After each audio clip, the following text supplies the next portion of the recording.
جس کا دوسرا عشرہ مغفرت ہے اور جس کا تیسرا عشرہ دوزخ سے آزادی ہے۔ یہ اتنا بڑا مہینہ ہے، کسی مہینے کو اللہ نے 3 حصوں میں تقسیم نہیں کیا سوائے ماہ رمضان المبارک کے۔ کسی مہینے کی رسول اللہ صلی اللہ علیہ وسلم نے خوشی نہیں منائی جتنی کہ ماہ رمضان کی آمد پر منائی، اور کسی مہینے کی آمد سے پہلے آپ نے اس کے استقبال کے لیے خطبہ ارشاد نہیں فرمایا، جبکہ ماہ رمضان المبارک کی آمد سے پہلے آپ نے باقاعدہ خطبہ ارشاد فرمایا ماہ رمضان کے استقبال کے لیے۔ تو ماہ رمضان المبارک وہ مہینہ ہے جو سارے مہینوں کا سردار مہینہ ہے، مہمان مہینہ ہے، اور اللہ تبارک و تعالیٰ نے اس مہینے کے دن کا روزہ فرض قرار دیا ہے، اور اس مہینے کی رات کی نماز کو نوافل کی شکل میں عبادت قرار دیا ہے۔ آپ دن کو روزہ رکھتے ہیں، دن بھر آپ کا عبادت میں گزرتا ہے، آپ رات کو نماز تراویح ادا کرتے ہیں جو صرف ماہ رمضان ہی کی خصوصیت ہے، تو آپ کی ساری رات عبادت میں گزرتی ہے۔ حضرت ابو ہریرہ رضی اللہ تعالی عنہ حدیث شریف کے راوی ہیں، پیغمبر انقلاب صلی اللہ علیہ وسلم نے ارشاد فرمایا کہ ماہ رمضان وہ مہینہ ہے جس مہینے کے ساتھ اللہ تبارک و تعالیٰ نے رحمت کو مخصوص کر دیا ہے، اور آپ نے فرمایا اس مہینے میں یعنی ماہ رمضان میں اللہ تعالیٰ جنت کے تمام دروازے کھول دیتا ہے، دوزخ کے تمام دروازے بند کر دیتا ہے، اور شیاطین کو قید کر دیتا ہے۔ یہ 3 فضیلتیں اس حدیث پاک میں ماہ رمضان کے حوالے سے اللہ کے نبی کی زبان نبوت سے آپ نے ارشاد فرمائی ہیں۔ اب ہم نے اندازہ کرنا ہے کہ ماہ رمضان کو کس انداز میں گزاریں۔ اگر ماہ رمضان کو ہم اللہ کے نبی کے طریقے کے مطابق گزاریں گے تو انشاءاللہ ہماری زندگی میں وہ انقلاب آئے گا، ہماری روحانیت کے اندر وہ قوت اور طاقت آئے گی، ہمارے ایمان کے اندر وہ عزم اور استقلال پیدا ہوگا، ہماری نیتوں میں وہ مضبوطی پیدا ہوگی جو ہم نے کبھی نہیں دیکھی ہوگی۔ لیکن بہت سارے لوگ اس ماہ رمضان کو بڑی غفلت کے ساتھ گزار دیتے ہیں۔ بہرکیف اللہ تبارک و تعالیٰ نے ہمارے لیے جو مہینہ مقرر کیا ہے، اس مہینے سے بڑھ کر کوئی مہینہ نہیں ہو سکتا۔ سامعین محترم، اللہ تعالیٰ نے طلوع فجر سے لے کر یعنی سحری سے لے کر طلوع غروب تک، سورج کے غروب ہونے تک، اس درمیانی حصے کو ہمارے لیے روزہ قرار دیا ہے، اور یہ روزہ اس سے زیادہ اگر ہوتا تو بھی نقصان، اگر اس سے کم ہوتا تب بھی نقصان۔ اگر انسان کی زندگی پر یا انسان کے جسم پر ہم اس کی تحقیق کریں تو اللہ تبارک و تعالیٰ نے جو وقت روزے کا فرض کیا ہے اپنے مخلوق پر، اس سے کم یا زیادہ میں نقصان تو ہو سکتا تھا، فائدہ نہیں ہو سکتا تھا،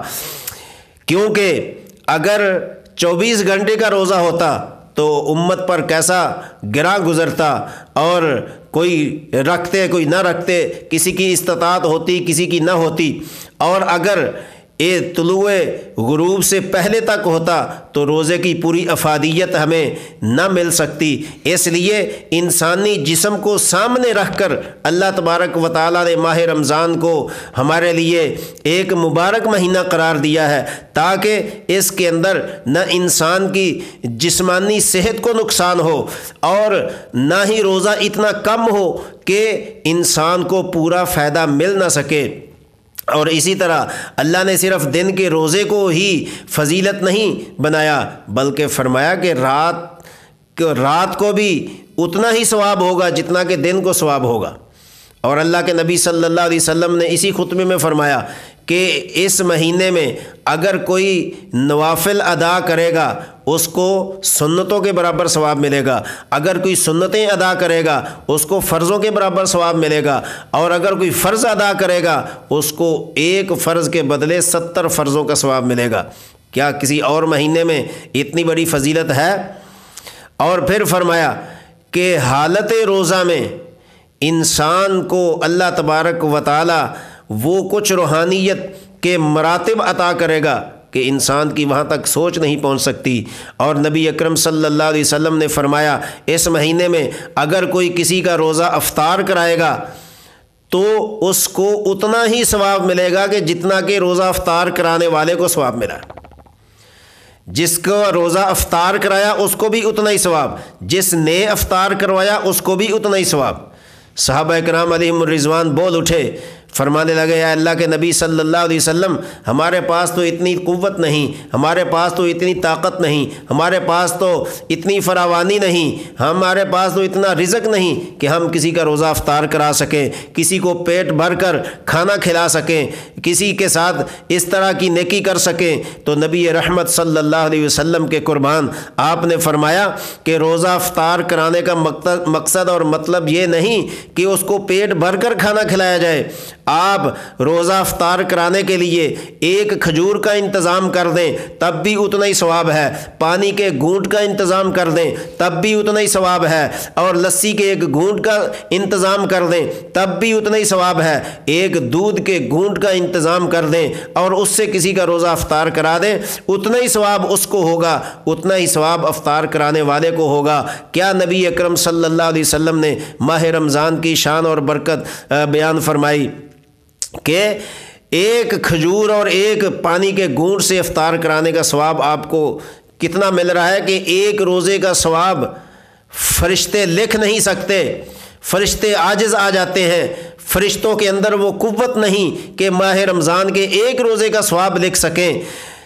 کیونکہ اللہ نے فرمایا الصوم لی، روزہ جو ہے میرے اور میرے بندے کے درمیان ہے، اور میرا بندہ صرف میرے خوف سے، میرے ڈر سے، میرے اوپر بھروسہ کر کے روزہ رکھے گا تو اس کا ثواب اللہ نے فرمایا فرشتوں کو، اے فرشتوں نماز کا ثواب تمہارے ذمے ہے، تم لکھو، اگر کوئی نیکی کرتا ہے اس کا ثواب تم لکھو، کوئی حج کرتا ہے اس کا ثواب تم لکھو، اگر کوئی زکوٰۃ دیتا ہے اس کا ثواب لکھو، کوئی صدقہ خیرات کرتا ہے اس کا ثواب لکھو، لیکن میرے بندے جب روزہ رکھے تو اس کا ثواب نہ تم لکھو اور نہ تم لکھ سکتے ہو، اس لیے کہ میں خود اپنے بندے کو روزے کا ثواب عطا کروں گا، اور کتنا عطا کرے گا اس کی کوئی انتہا نہیں، اس کی کوئی ابتدا نہیں۔ اللہ وحدہ لا شریک ہے، اللہ وراء الورا ہے، اللہ کے خزانے بے حساب ہیں، اللہ تعالیٰ جتنا چاہے جس کو چاہے اتنا ہی ثواب عطا کر دیتا ہے، اللہ کو کوئی پوچھنے والا نہیں۔ تو سامعین، یہ اقتباسات ہیں